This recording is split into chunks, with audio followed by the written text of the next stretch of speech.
Muling nanawagan si Pangulong Ferdinand R. Marcos Jr. sa mga militar na laging tindigan ng Republika ng Pilipinas, maging tapat sa bayan at pairalin ang kapayapaan. Ang detalye sa report ni Clazel Partilla. Maging tapat sa bayan.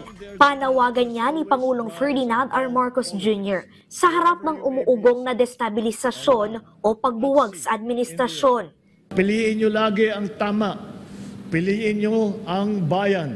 Piliin ninyo ang katapatan at ang kapayapaan. Sinabi yan ng presidente sa higit 600 bagong opisyal ng sandatahang lakas na nagsipagtapos ng Major Services Officer Candidate Course gitnang Pangulo. Maraming uri ng korupsyon na susubok sa kanilang integridad, pero tanging ang Republika ng Pilipinas ang dapat tindigan. More than this, the AFP that you are part of now must always rise above politics. Your loyalty must not be for any individual or any faction, but only to the Republic.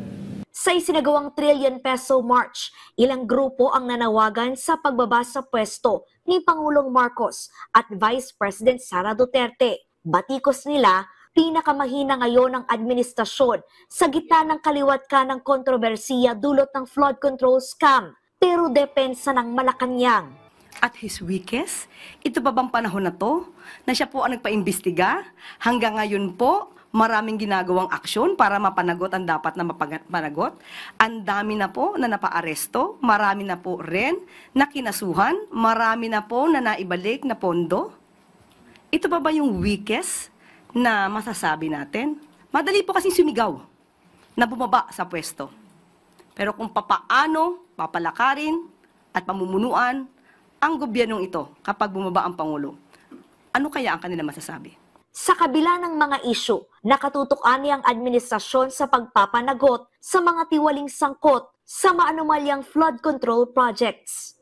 Nakafocus ang Pangulo sa patuloy na pag-iimbestiga sa mga personalidad na dawit sa flood control issue at buong loob na gagawin ang mga hakbang upang mapanagot ang mga sangkot at maibalik ang mga kinurakot na pondo. Para sa mga kababayan nating sumisigaw ng hustisya laban sa korupsyon, hindi kayo bibiguin ng Pangulo.